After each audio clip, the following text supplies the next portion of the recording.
right, folks, good to see you again. Captain Matt here. Today we're going to do something a little different, and we're going to answer questions that have come to us. And we're actually going to do this on a regular basis. And we've actually entitled this series, Just Warming Up. I mean, just warming up. I just don't have the time to sit down and write everybody a letter as much as I would like to. I'm just not one of those intellectual type of guys. It's kind of family day. Mark's here. Mark is one of my 6 boys. I have all the questions you guys have asked. Jude's here and Seth, and you've seen them in some of the videos. But behind me, because as the guys came in, they looked and kept saying, "Hey, what is that, Grandpa? What's that?" I thought I'd just show you. This is a 1-ton bag of castings we're about to deliver. And I've it set up on an I-beam and a winch. And so what we do is we winch this whole thing right up, and I'll move that table back there, and the truck, pickup truck comes right in. We drop it down in the pickup truck, and off they go. That's 2,000 pounds. That's about just approximately 2,000. Warm poop. Yeah, that you lift up, the truck comes back in, you set it down there, and they're off. Yeah. We bag a lot of stuff. This year we'll probably bag over 400 bags, maybe 600. I'm not even sure. We're still getting calls, but the reality is this is really easy.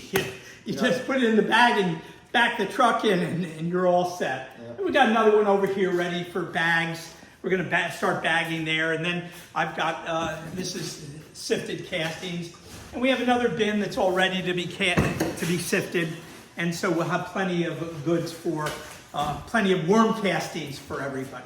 I want to show you some books because I think maybe listening to some of the questions that I've heard that some folks just aren't aware of some really good books that are available. And this book here, number 1, this is Stephen Kloppert's book, and it's How to Start a Profitable Worm Business on a Shoestring Budget. Great book. This is the book that inspired me to say, hey, I can do that. Another one is Worm Farming, and this one is by Aaron Jones. Aaron's known as Worms.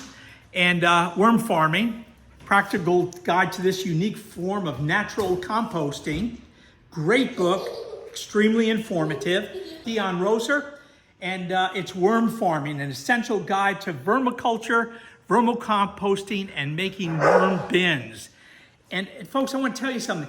These are 3 really informative books. They're common sense books. I'm not an intellect. As a matter of fact, I'm dyslexic, and I battle dyslexia on a daily basis.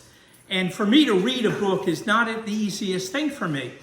Yet, when I get a book that really catches my interest, boy, all of a sudden, it's almost like dyslexia goes away, and I'm a free man again. When I read these books, they caught my attention. The information in them is invaluable. I go back to them over and over again because I forget some of the stuff that I read. Although I'm a young man, I still have this problem with forgetting every now and then. Anything that we do, we've got to read and learn about the business that we're in or the hobby that we're in, however it is. But reading's essential, and learning from other people's mistakes and other people's successes is a wonderful tool for you. At the bottom of this page, there'll be links for the 3 books. So tonight's sort of it's family night here, Thursday night at the Worm Farm. We all get together, and it actually started around worms because we started doing the videos on Thursday night. We're going to do questions and answers. So one of the things I want to say is that after I read something, I always look at it saying, well, how can I do that? How can I improve on that? What can I do differently? I get the meat of the information together and then say, how can I expand on that? How can I make that work for me? And the reality is, if you're going to be successful in a worm business, even if it's small, my business is not a big business. The reality is on my scale, there's not a lot of money in it. It's we make a few bucks here and there, but that's about it. But we also know that there are companies out there that are making millions of dollars in worm farming. and producing worm castings and shipping them around the world. So you can take it to a level like mine. I'm 71 years old. I only have a certain amount of energy to put into this. I'm not going to build a big business because that's just not where I'm at. If I was 25 years younger, I would make this $1 million business. But I'm not. I'm older now, and I'm having fun at what I'm doing. But you can take it to any level that you would like. But it's up to you. Be creative, be yourself, question everything you hear.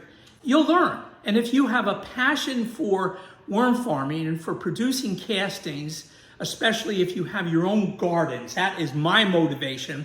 I have all this free fertilizer now that I can use out in my gardens. And not only is it fertilizer, it is the best fertilizer on the planet. And I don't say that lightly. I believe that with all my heart. I don't think there's anything better. That was sort of my motivator, and today I'm just having a lot of fun with worms. There's something about the ooey gooeyness of grabbing a handful of worms that just does something to me. And you people are wormers, and you know what I'm talking about. All right, so kind of makes me want to start a worm farm. I don't even know. I'm younger than you. But so there's 18 questions that we got on YouTube that really were really good questions, and so we printed those out. We're going to ask you, put you on the spot. So if you're ready, here we go. Fire away, Mark. Let's go. First question came from, it was asked by Bearded Flannel Man. He says, I want to do this, but I only have a small amount of worms. How long would it take to breed 500,000 worms from 1,000? Would you recommend buying more worms? So you've talked about your bins here. Where did you start? Did you have 1,000 worms, or did you buy 50,000? You have 2 million worms now, right? Right. We started with 20,000 worms. 20,000. And we started in milk cartons, little milk cartons. And as they multiplied, now I had 4 milk cartons, and then I had 8, and then I had 16. Then I said, oh, that won't do. And so we started using half barrels. We're going to look at them in a minute. And the worms started growing. I said, oh, that won't do. So we started building the bins. And but to answer your question, you have 5,000 worms, Yep. Okay? He has 1,000 worms. How long would it take him to breed 500,000? Okay, so if you have, here's the rule of thumb. Worms will reproduce and double if in proper conditions. They will double every 3 months. Okay. So 3 months from now, you'll have 2,000 worms. 6 months from now, you will have 4,000 worms, and just keep doing the multiplication. Yeah. All right, that's in proper conditions. It's not hard to have proper conditions. You have to keep your temperature right, and you've got to keep your moisture level right, and you have to feed your worms. Those 3 things. And in the books, you'll learn about temperature, you'll learn about food, you'll learn all sorts of things along the way. My bin, last year we had 1 bin. This year we built 2 extra bins. And the reason was the worms just keep doubling. And I don't know how many worms. I always say, oh, I have 1 million in this one and 1 million in that one. And the reality is there may be 2 million in there, because those aren't breeder bins. Come on over here, Luke, and we'll show you what a breeder bin is. These 3 bins here, these are breeder bins. And what I do with these is, I keep the population of the worms. Let's look at one that has a lot of worms right on the top. But I keep the population of the worms in these bins low. And I'm going to answer someone else's question coming up. Mm-hmm. But the reality is this, is the fewer worms you have, at a certain point, all right, here's a bunch of worms, all right? Now, if at a certain point, if there's too many worms in here, they're going to stop breeding. And so what I'm continuously doing is taking worms out of here and putting them there. Worms out of all these 3 and putting them over there, because I want to keep the population down.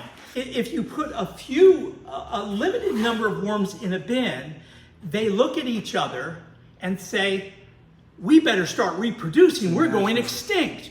But when they get to a large population, they say, we got to stop. We won't have enough food the way we're going. Overpopulated. Right, yeah, right. So we do not allow these bins to overpopulate.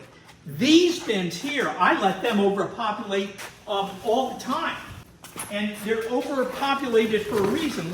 I mean, look at these guys. This is the wheatgrass pads we talked about in the past.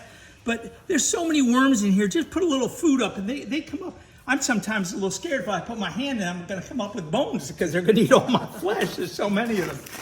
You can populate a bin to the point that all you see is worms. And as long as you feed them, that's okay.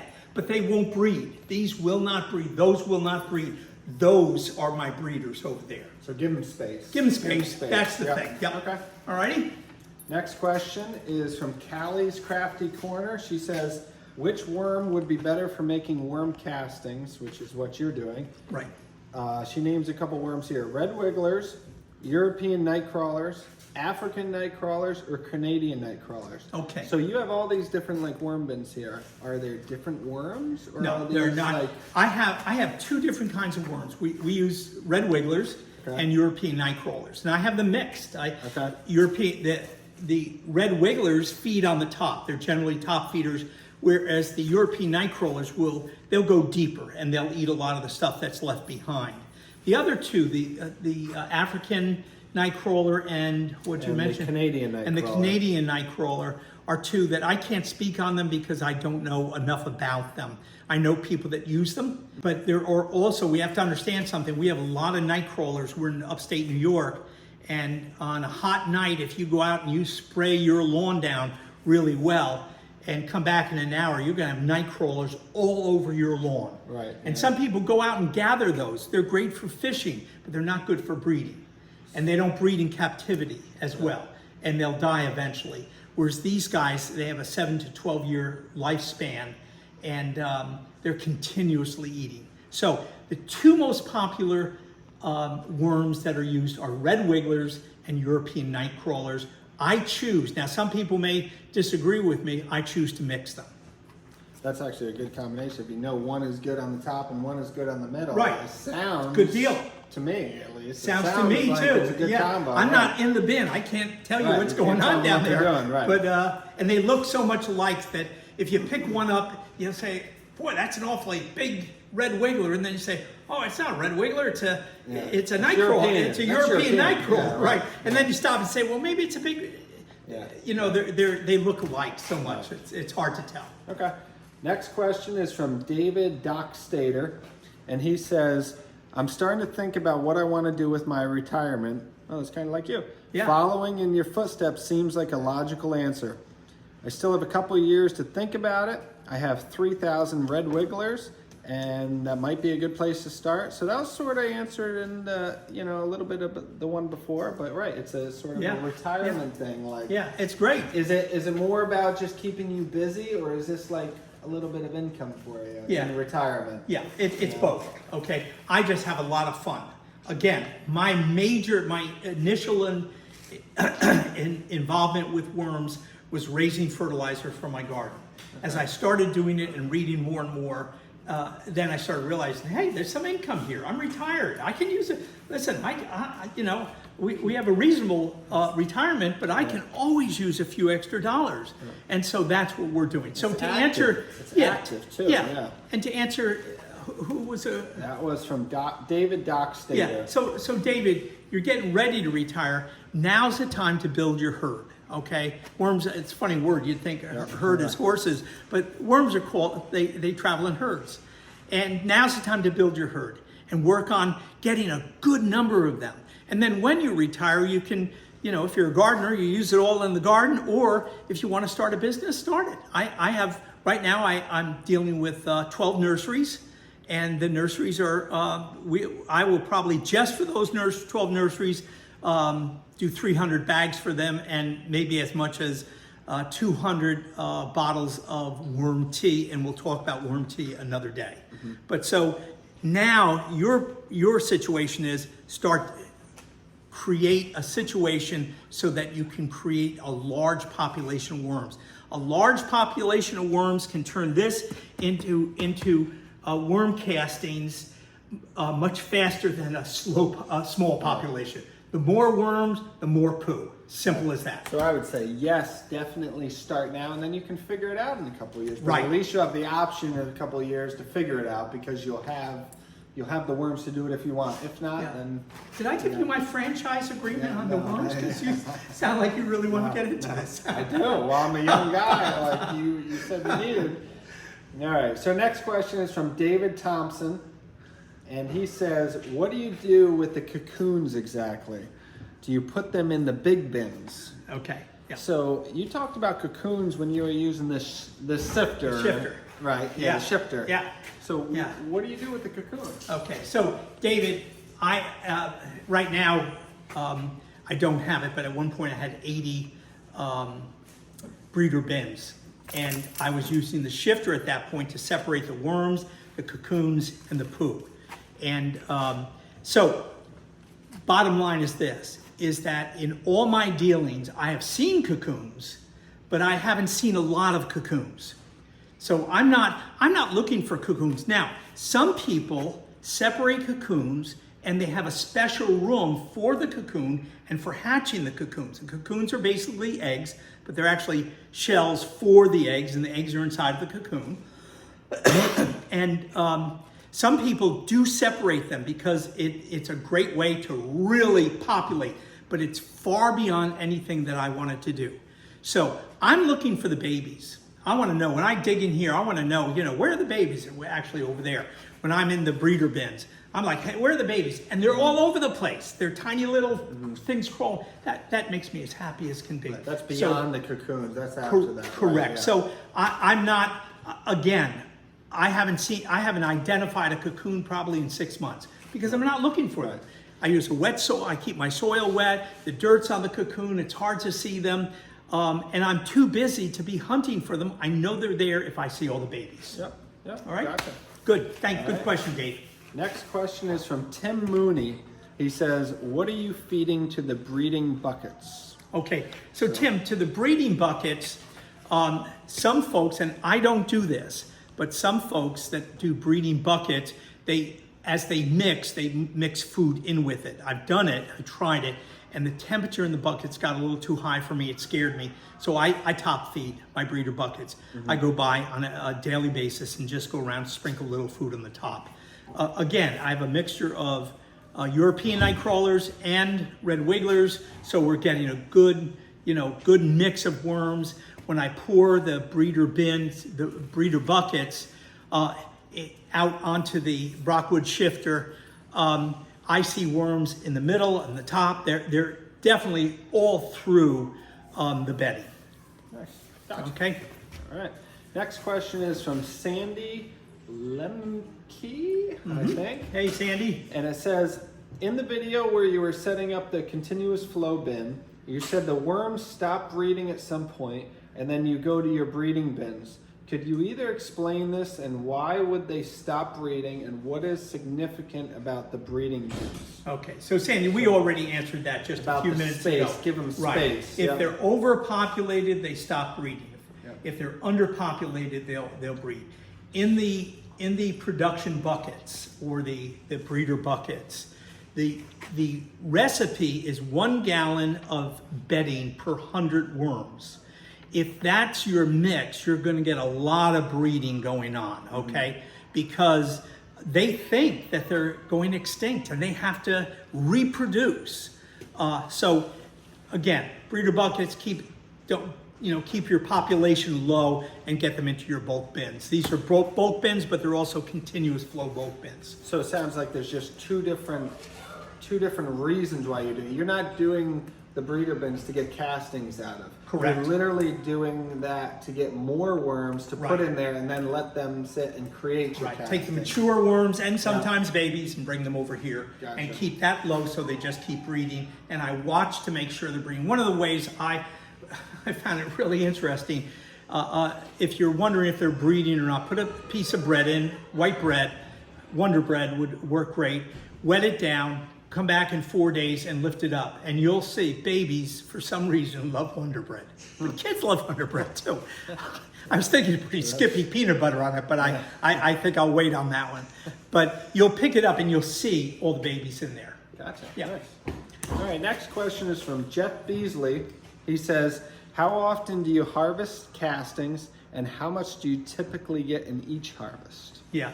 Jeff, I don't have a standard there. I harvest when really from the big bin. From the big bins Yeah. when I'm in need. You know, Okay. I have the 3 big bins. I scrape them regularly, trying to keep the flow coming down and feed them from the top. So I'm continuously letting move. Is it once a week? Yeah, I mean, like, I'm very inconsistent with it. I do it when I feel, hey, I forgot to do it, you know. So, but let's say you can do it once every 4 days, because after you scrape it, the gravity has to push everything down again in order for you to have something to scrape. Okay. But you can't scrape too often underneath. So just keep scraping underneath, and what you get, and whatever you get, you want to get it out of there so it doesn't dry, because if it dries, the microorganisms die. so at what point do you think you're scraping, let's say every 4 days? If you scraped every day, at what point are you not getting castings anymore? Right. If you're not going to get, you'll scrape one day if you're very thorough, and go back the next day, and there'll be nothing there for it. It has to take a little time to settle down. Gotcha. I'd say once every 4 days. Once every 4 yeah, days. that's Okay. probably fair. Gotcha. Yep. All right, next question is from Joe Trino, and he says, how long can the microorganisms stay alive in a bag like what you bagged? And that's Right. also the same question for the worm tea in the sealed bottle. So does it lose any of the Microorganisms. Any of the microorganisms? Right, do they die? The good stuff? What happens? They though? certainly can. Okay. Okay. And I should have said this a long time ago, but in my bags, when I bag up, and right now I don't have a bag here, everything has been sent out. We're going to bag again shortly. But in my bags, I put a few pinholes in it so that there's a little bit of breathing in there. So the reality is microorganisms need a certain amount of oxygen. But as you put your soil in the bag, a lot of oxygen is in between the soil and the particles. There's a lot of oxygen in there from microorganisms. I don't know, and I don't know if anyone really has an answer how long they're going to last. In the tea, it's a different story. You've liquefied it, you fed it with some molasses, stirred it up, I oxygenate it, and then I strained it and put it in the bottles. But what I do tell people when they buy it from me directly is just let them know, leave the top off the bottle, and every now and then put a few drops of sugar in and shake it up, because that feeds the microorganisms and the top allows the oxygen to get in. Yeah. Maybe yeah. that's why the worms like the Wonder Bread, the sugar in it. Could be. They like sugar. All right. Next question is from Cheryl Hobbs. Hey, Cheryl. And she asks, I see that you have a couple really bright lights over some of the breeding bins and pails. What's the purpose of that? That's a really So, great question. those are those lights Yeah, these here. lights here. Yeah. And so just at for- night, John, you want to turn those lights off? Here's what happens at night, okay? So here's nighttime. That's a grow room over there, so that's where I grow all my seedlings. But these lights here keep enough light over the worms. Okay, John, thanks. And I came out one day early on, and I had at least 2,000 or 3,000 dead worms all over the floor. And I realized it had rained the night before, and there was a thunderstorm.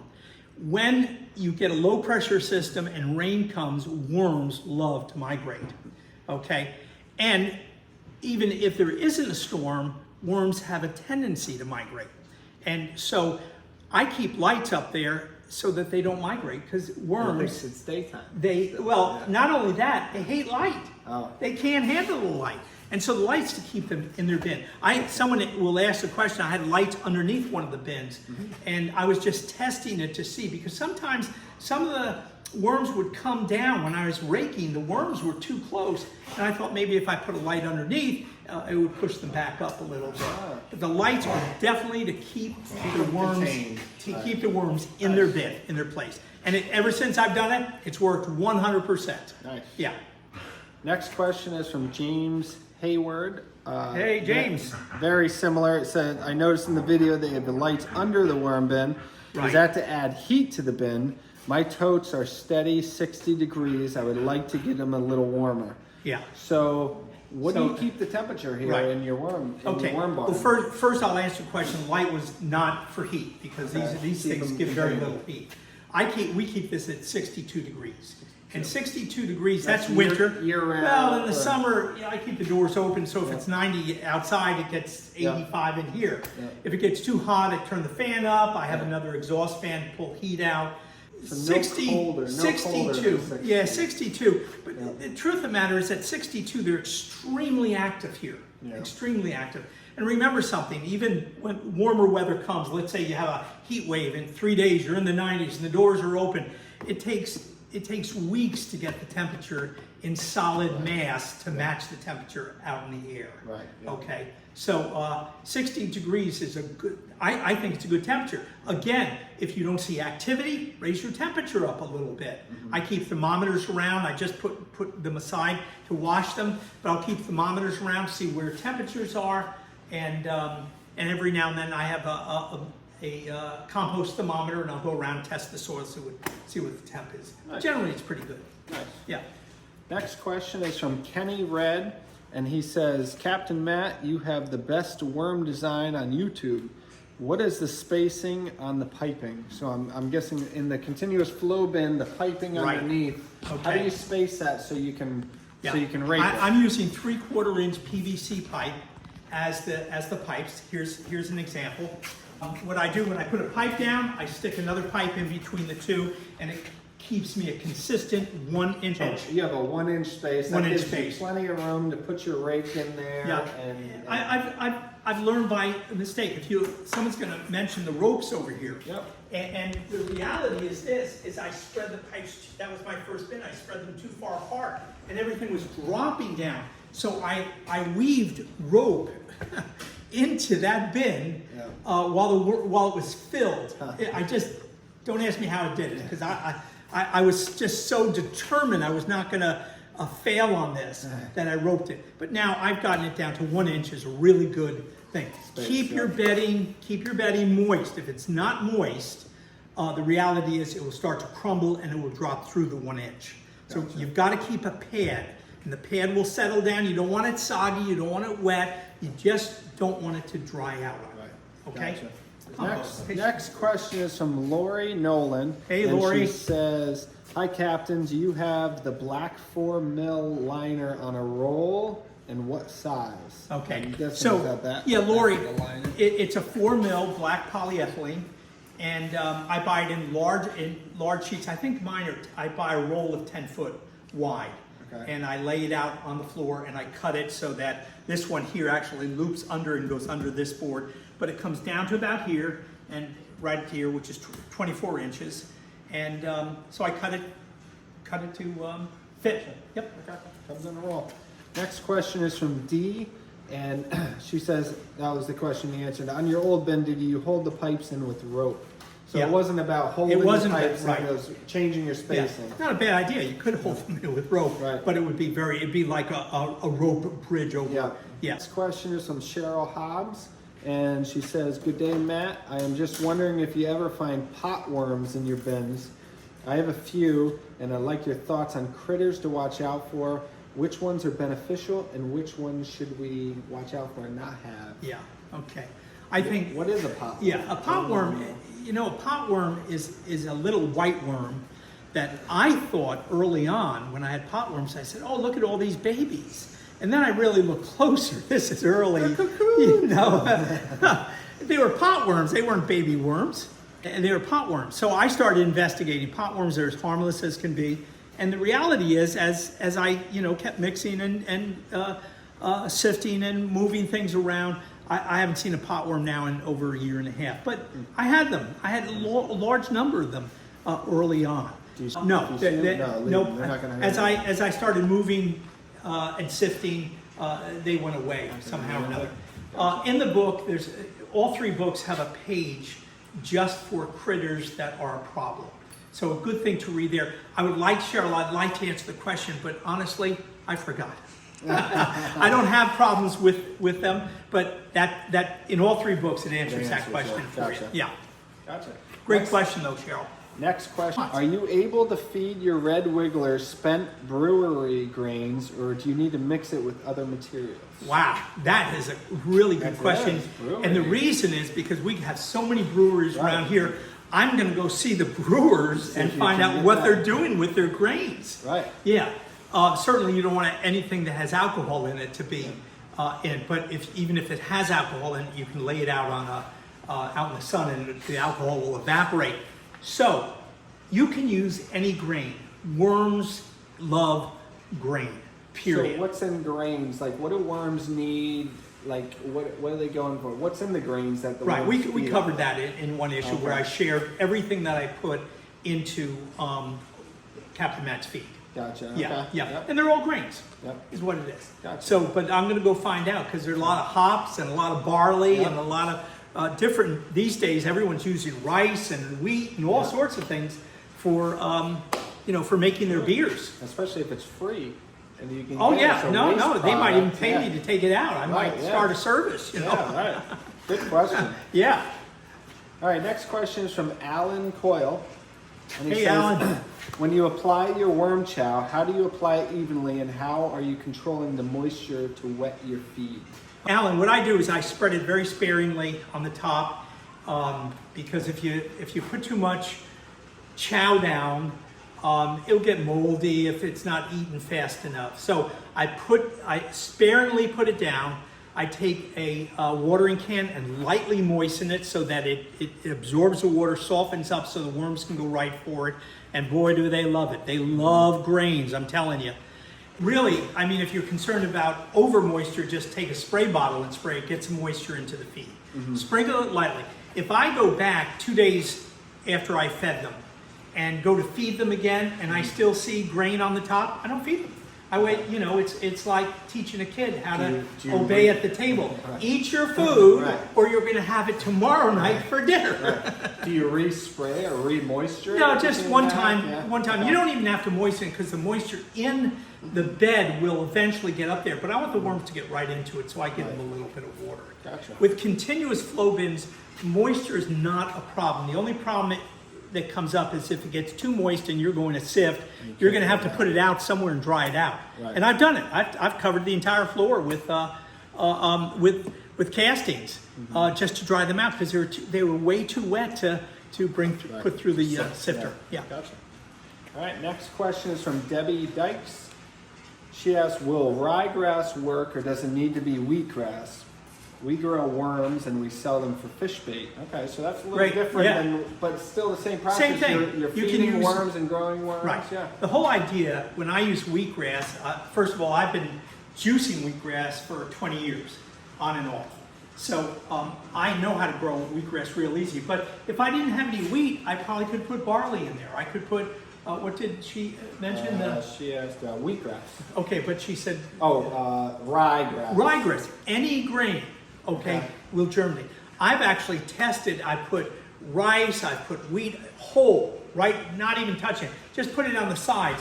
And after a week or two, the moisture got into it and rice was sprouting, wheat was sprouting, lentils were sprouting, everything sprouts. So you can sprout whatever you want. Wonder if you should try that. Do a wheatgrass or ryegrass and see if all the worms will come up to it. It'll probably all come up Yeah, to it. they'll all will. It's just food. Yeah. Worms need a lot of nitrogen, and that's how we get the nitrogen Gotcha. in. Carbon and nitrogen, two things that they they need. The carbon's found in the bedding because there's a lot of compost. Compost turns into carbon, and they need a lot of nitrogen. And so I just, like this bed. Let's take a look real fast, Luke. But I mean, that's a lot of wheatgrass This is right all there. wheatgrass, It's all right. wheatgrass, and so I feed on top of the wheatgrass just to amuse myself because then the worms And come that's up. your chow. That's your chow. And that's right the there. chow there. Yeah. Yep. And right now, if I came in here tomorrow and said, "Hey, I better feed the worms," I'd come out here and say, "Nope, they haven't eaten their dinner yet. They're gonna have to eat it tomorrow night too." Right. No. All right. And the last question for tonight is from Joe Trino, and he says, "Where do you buy your wheatgrass seeds?" So Okay. I'm guessing so you can grow Yeah. your wheatgrass Right. yourself. Yeah. We grow so much wheatgrass that I buy it in bulk, and we buy 25-pound buckets of it, and it's online. But if you want small amounts, you can go to your local health food store, and they'll have every grain in the world. And get organic grains. It's there's no chemicals and stuff in there to challenge the worms. And go for it, man. Grow wheatgrass or ryegrass or lentil grass or rice grass, but grow it because your worms really, really love it. Right, yeah. I mean, they eat through these pads in 1 week. They'll eat the entire pad. Everything's gone and it's all turned into poop. Wow, that's it. All right, That's all the questions we had for tonight. All right. Just make sure if you guys ask questions, let us know where you're from. What are you doing with the worms? What are you doing with the castings? Is this retirement? Are you looking to start a business? What are you doing? And that's going to help Captain Matt answer all your questions and direct it towards you. Or my new assistant, Mark. Yeah. So, but guys, great. We've answered your questions. Keep them coming, okay? Please don't feel slighted if I don't immediately respond, but we will get to it every now and then. We feel a lot of questions are out there. Pick up the books, read the books, easy reading, fun reading, and you'll do really great because worms are not a complicated thing. It's just you gotta love them and care for them and make sure, you know, we have dogs and we feed our dogs every day. We have cats, we feed our cats every day. You got worms now. Don't let them go for weeks without feeding them because they need to be caressed and fed and given plenty of good fresh bedding. It's so wonderful. I just so much appreciate you guys looking at our YouTubes, and that tells me two things: that you're getting something from it, but really I'm thrilled. I mean, it's just thrilled to know that I get to share all this with you, and we'll just keep sharing it with you. Anything I know, I'm not hiding it. I'm ready to share it with you so that you can be more successful with what you're doing. The link for the books is right at the bottom of the page, right below. It's really a thrill because we're worm people, and I am so thrilled to share with you worm people the things that this worm people has learned along the way. What do you think, Jude? Yeah. All right. Thanks, Jude. Take care. See you soon.